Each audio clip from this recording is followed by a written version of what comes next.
नमस्कार, स्वराज एक्सप्रेस देख रहे हैं आप और छत्तीसगढ़ एक्सप्रेस के साथ मैं रश्मि गौरी। आइए आपको सीधे रायपुर ले चलते हैं, जहां पर मुख्यमंत्री भूपेश बघेल पत्रकारों को संबोधित करते हुए कहा छूट मिलनी चाहिए। इस पत्र का ये पत्र रमन सिंह जी जो लिखा भारत सरकार को, पासवान जी को जो खाद्य मंत्री उनको लिखा, उसकी एक कॉपी है। अब जब भारतीय जनता पार्टी के सरकार ने ये फैसला कर लिया है कि किसानों के धान खरीदी नहीं करेंगे, किसान विरोधी सरकार है, अब किस मुंह से भारतीय जनता पार्टी किसानों से वोट मांगेगी? और मैं प्रदेश के किसानों से भी कहना चाहूंगा, भारतीय जनता पार्टी यदि केंद्र में फिर से सरकार आती है तो आपके खिलाफ में ही फैसला लेगी।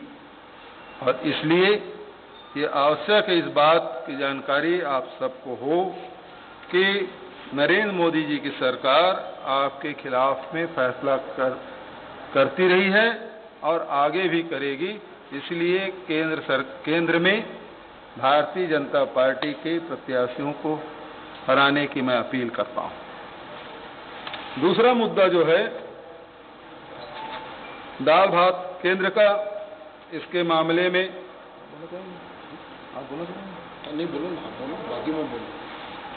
केंद्र सरकार ने पत्र जारी किया है कि 1 अप्रैल से दाल भात सेंटर जितने 2004 से जो शुरू हुआ था उसके लिए चावल देना बंद कर दिए। हमारे प्रदेश में 128 दाल भात केंद्र संचालित हैं, उन सबको बंद कर, उस चावल नहीं मिलेगा तो बंद किया जाएगा। सीधी सी बात है। ये योजना भी बंद करने से यही स्पष्ट होता है कि सरकार गरीब विरोधी सरकार है। केंद्र की सरकार न गरीबों की चिंता है न किसानों की चिंता है, वो तो केवल अपने बड़े उद्योगपतियों को लाभ पहुंचाने का काम ये सरकार कर रही है। और अब आपके तरफ से कोई सवाल हो मैं सादर आमंत्रित करता हूं। इसके बाद अकबर जी कुछ कहेंगे, या पहले अकबर जी बुलवा रहे हैं। सभी साथियों को मेरा नमस्कार। अभी माननीय मुख्यमंत्री जी ने जो जानकारी दी कि सभी दाल भात केंद्रों का आवंटन भारत सरकार ने बंद कर दिया गया है, उसकी तारीख है 19 मार्च 2019। इसमें केवल दाल भात केंद्रों को नहीं, इसके अलावा इसमें जो आश्रम, छात्रावास एवं कल्याणकारी योजना अंतर्गत जितना भी खाद्यान्न का आवंटन होता था, अब केवल शासकीय छात्रावास और शासन के स्वामित्व वाले छात्रावास को ही आवंटन होगा, बाकी को उन्होंने बंद कर दिया है 19 मार्च 2019 से। आपकी तरफ से कोई सवाल?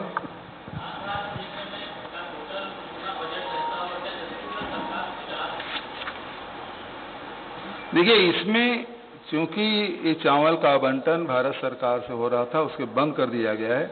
अभी चूंकि आचार संहिता लगा हुआ है, इसलिए इस मामले में कोई नीतिगत बात करने की स्थिति में नहीं है।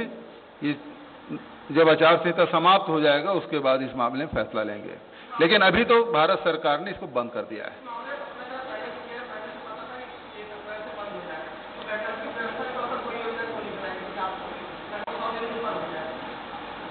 ये तो तत्काल इन्होंने बंद किया है।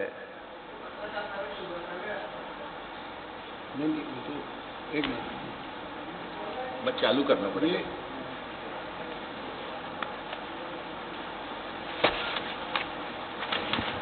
ये तो 19 तारीख से बंद हुआ है, तो आचार संहिता के दौरान बाकी की वैकल्पिक व्यवस्था का तो विचार ही नहीं हो सकता। ये तो भारत सरकार के द्वारा 19 तारीख और ये पूरे महीने का आवंटन है, अप्रैल से बंद किया है।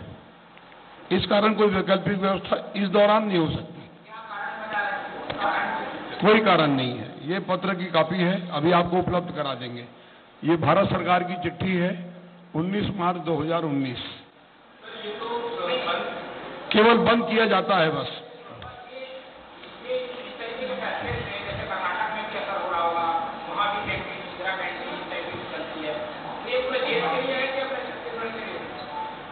ऑल स्टेट इसमें लिखा है principal secretaries department of food and civil supply, all state government union territory, all.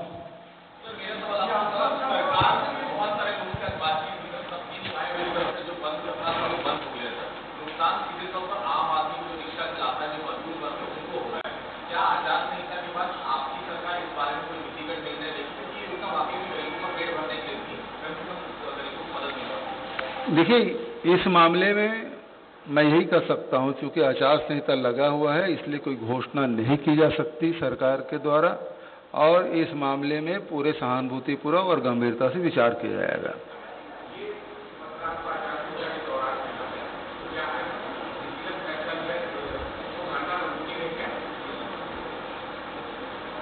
ये बात बिल्कुल सही है कि पत्र है आचार संहिता के दौरान ही जारी हुआ है और आदेश जारी हुआ है। आचार संहिता में तो प्रधानमंत्री जी देश के नाम संदेश भी दे देते हैं, तो उसे क्या उम्मीद कर सकते हैं? हाँ जी,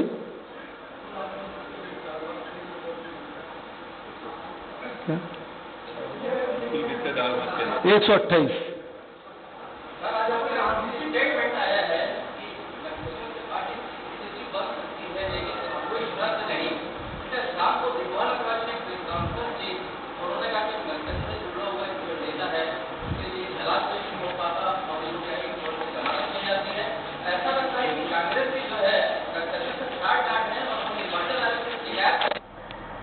छत्तीसगढ़ के मुख्यमंत्री भूपेश बघेल का धुआंधार चुनावी प्रचार लगातार जारी हो। शुक्रवार को बघेल महासमुंद के दौरे पर रहे, जहां उन्होंने भूकेल के सरायपाली और बसना के कार्यकर्ता सम्मेलन में बोलते हुए कार्यकर्ताओं से कहा कि वो मोदी सरकार की नाकामियां जनता तक पहुंचाएं।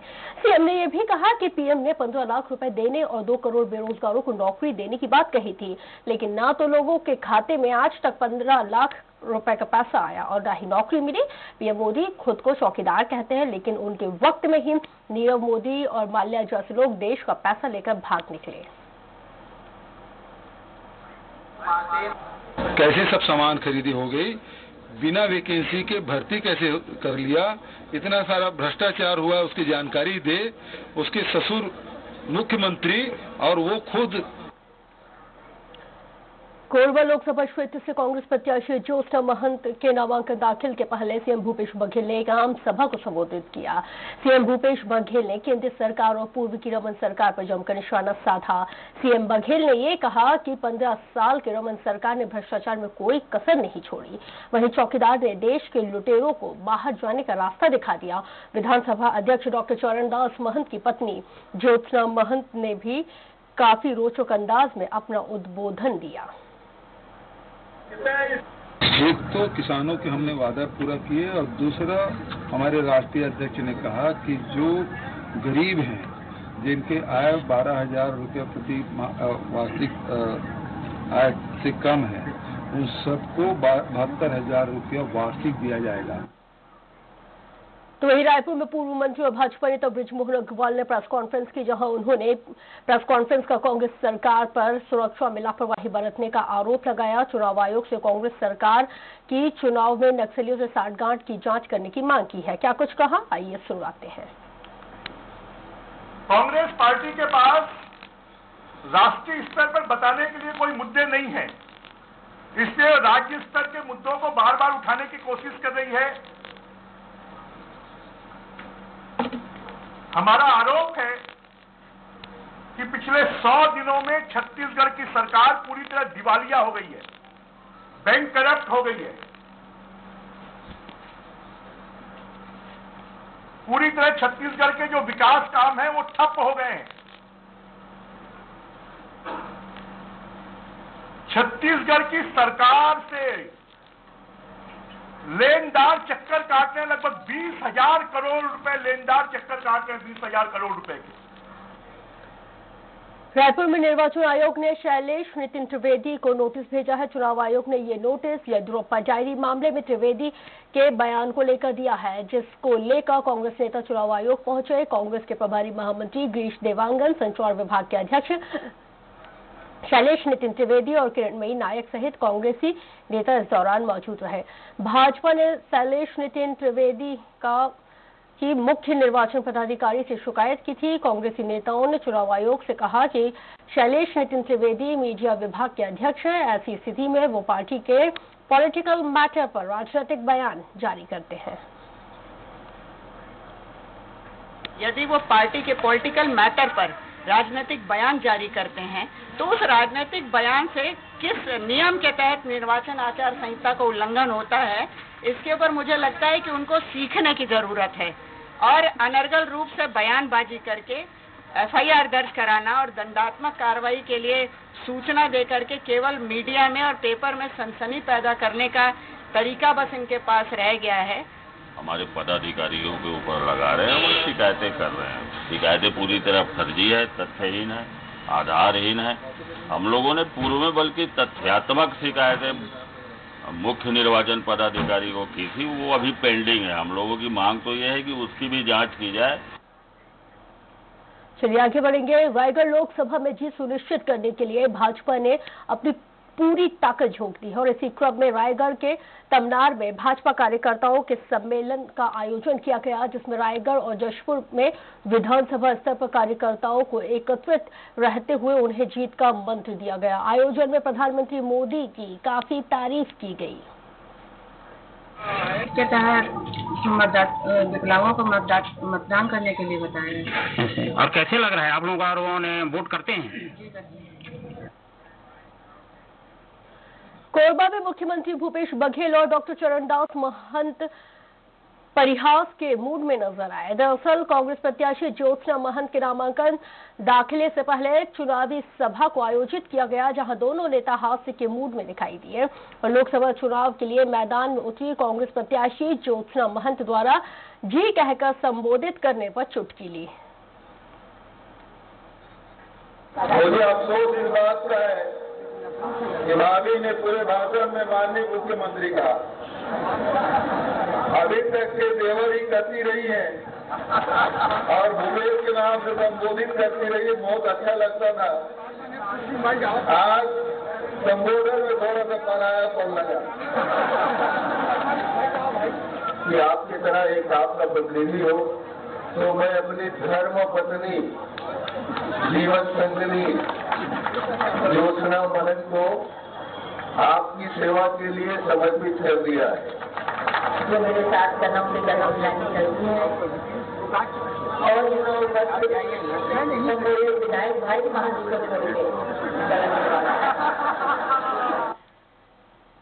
रायपुर में कांग्रेस के उम्मीदवार प्रमोद दुबे की अपनी टीम के साथ मैदान में है, लेकिन कांग्रेस के संगठन का ढांचा तैयार नहीं है। रायपुर शहर में जिला कार्यकारिणी अभी तक बनी नहीं। विधानसभा चुनाव के पहले ब्लॉक की संख्या 15 से बढ़ाकर कांग्रेस ने 12 की थी, जिसमें से 7 नए ब्लॉक अध्यक्षों की नियुक्ति करीब एक हफ्ते पहले ही हो पाई है, लेकिन जिला कार्यकारिणी का कोई अता पता ही नहीं है। ऐसे में कांग्रेस प्रत्याशी बिना कार्यकारिणी के ही पार्टी मैदान में है और इसी तरह से कई वार्डों में वार्ड अध्यक्ष और कमेटियां बनी ही नहीं है। ये बात इसलिए महत्वपूर्ण है क्योंकि कांग्रेस पार्टी संगठन के बूते लोकसभा चुनाव में जीत का दम भर रही है।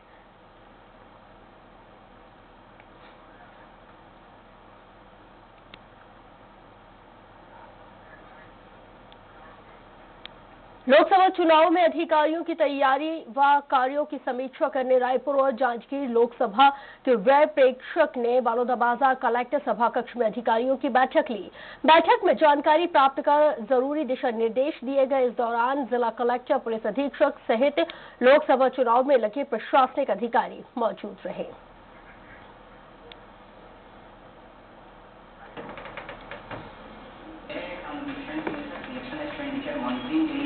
जो तैयारी की है फॉर विड्रॉल और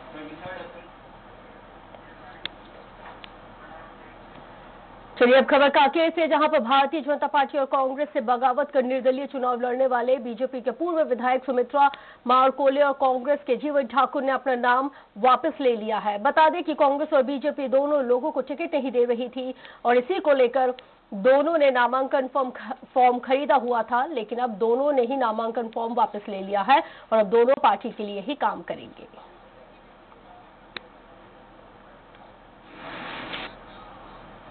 बनाया था, पर अब संगठन के आदमी हैं, संगठन में रहकर काम करना है करके।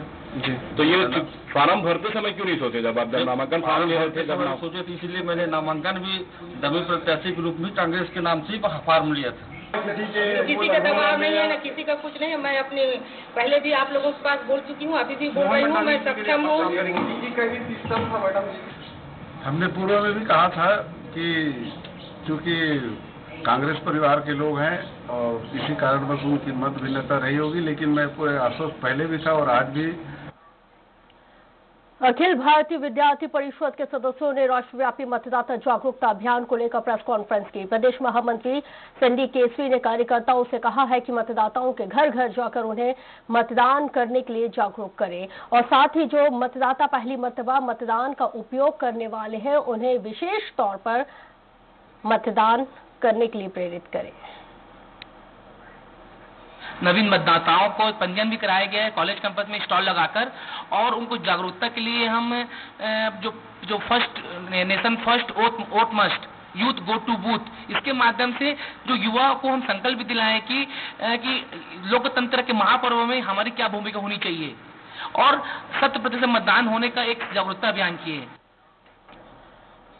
लोकसभा चुनाव को लेकर जो राजनीतिक पार्टियां नामांकन के बाद 2 शो से प्रचारों में जुट गई हैं, तो लोकसभा चुनाव शांतिपूर्ण तरीके से संपन्न करवाने की जिम्मेदारी अधिकारियों और पुलिस प्रशासन की भी है, तो इन्होंने भी कमर कस ली है। बताया जाता है कि पुलिस और सुरक्षा बलों के जवानों पर इस मर्तबा फिर से नक्सल प्रभावित इलाकों में शांतिपूर्ण चुनाव करवाने की सबसे अहम जिम्मेदारी होगी। कांकेर लोकसभा के अंतर्गत अंतागढ़ विधानसभा सबसे ज्यादा नक्सल प्रभावित है। यहाँ के लगभग सभी बूथ संवेदनशीलता के दायरे में हैं, जिसकी वजह से यहाँ शांतिपूर्ण तरीके से चुनाव संपन्न करवाना पुलिस और सुरक्षा बलों के लिए सबसे बड़ी चुनौती होने वाली है। क्षेत्र में चुनाव आने की जिस तरीके से विधानसभा चुनाव चुनौतीपूर्ण था, उसी तरीके से लोकसभा चुनाव अत्यंत आने की महत्वपूर्ण है और पुलिस के लिए एक चुनौतीपूर्ण अवसर है। लेकिन इन चुनौतियों से निपटने के लिए अभी से क्षेत्र में लगातार पेट्रोलिंग, नक्सलगश्त, सर्चिंग, एनसीपी, ये सभी कार्रवाइयां आने की प्रारंभ कर दी गई है। चुनाव आने की लोकसभा चुनाव को देखते हुए निर्वाचन आयोग ने नकदी व अन्य अवैध वस्तुओं के वितरण पर कठोर प्रतिबंध लगा दिया है। निर्वाचन कार्यालय द्वारा गठित उड़न दस्ते लगातार छापामार कार्रवाई कर रहे हैं और इसी क्रम में रायपुर में 26,97,100 रुपए नगद और 2,255 लीटर अवैध शराब जब्त की गई। दोषी व्यक्तियों के खिलाफ प्रकरण भी दर्ज कर लिए गए हैं।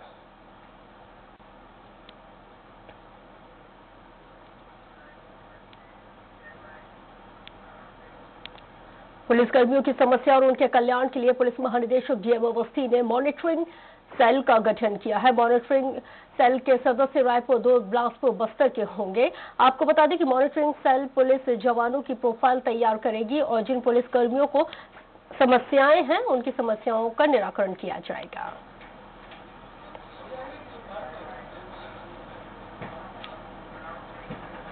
मुंगेली जिले में एक बार फिर से स्वास्थ्य विभाग की लचर व्यवस्था सामने आई है। एक महिला की नसबंदी ऑपरेशन के बाद तबीयत बिगड़ने से लापरवाही का खुलासा हुआ। सरकारी अस्पताल के डॉक्टरों ने मामले को बिगड़ता देख पीड़ित महिला के परिजनों को निजी अस्पताल जाने की सलाह देकर अपना पल्ला झाड़ने की कोशिश की।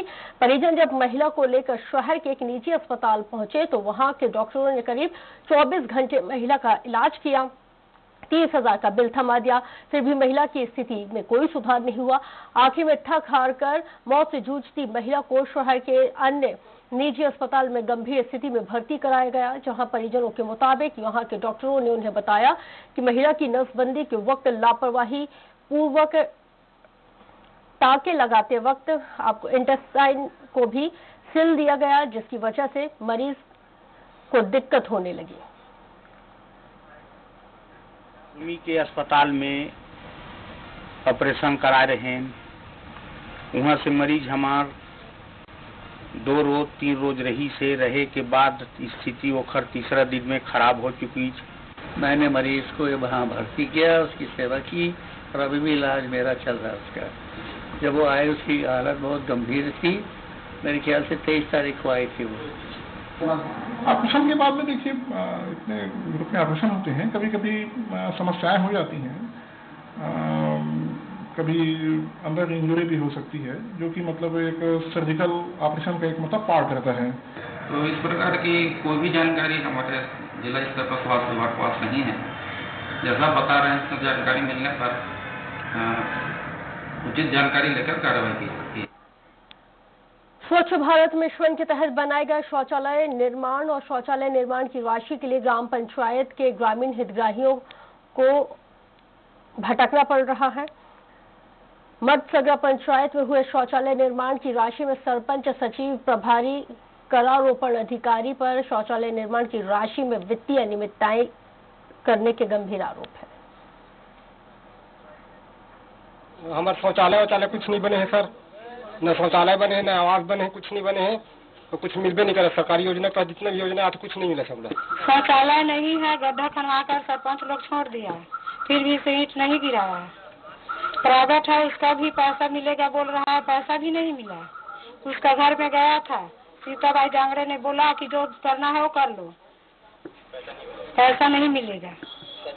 63,12,000 पैसा आहरण भी हो चुका है, किंतु आज पर्यंत तक किसी भी हितग्राही को उनका जो भी अंशदान जो मिलना चाहिए वो नहीं मिला है। ये बहुत दुखद की बात है। ग्राम पंचायत सरपंच को, सचिव को कई बार बोला भी गया है कि भाई इन लोगों को पैसा दे दो, लेकिन आज पर्यंत तक उसने कोई कार्रवाई नहीं की।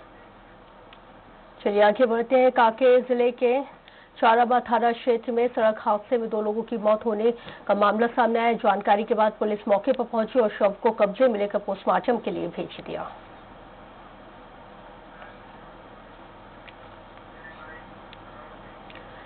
खबर राजनांदगांव से, जहां अवैध शराब की बढ़ती बिक्री से परेशान सैकड़ों खैर झिट्टी के ग्रामीणों ने जमकर विरोध जाहिर किया और शिकायत लेकर कलेक्ट्रेट कार्यालय पहुंचे, जहां पर कलेक्ट्रेट का घेराव भी किया, लेकिन रास्ते में पुलिस ने ग्रामीणों को रोक दिया। ग्रामीणों का आरोप है कि कई बार थाने में शिकायत की गई लेकिन कार्रवाई नहीं हुई। चावल दाल बेच बेच के पिया था, हम कमा गए धन बनी भूति करेला, तो हम का कर बोले बता बोला सरपंच का बोलते पुणे हम दारू बेचो, मैं तो हूं ऐसे बोलती, और दारू बेचने वाले पर बोलते ना पता के मार से लड़का मान ला, ये सच्ची तो मुकाबला कर ही नहीं सके, तो मुड़ काम के फूट जाते, थाना अंदर घूमता में वो भी नहीं सुने। ये खैर झिट्टी गाँव के निवासी है, वहाँ अवैध दारू बिक्री का शिकायत और सरपंच की मान के खिलाफ इकट्ठे हुए थे। तो इन्होंने जो ज्ञापन कलेक्टर महोदय के नाम से बनाया तो हमने ले लिया है, उनको समझाइश दे दी है। तो ये लोग गाँव तरफ जा रहे हैं और जो भी इनका आवेदन है वो कलेक्टर महोदय के पास कार्रवाई है। छत्तीसगढ़ एक्सप्रेस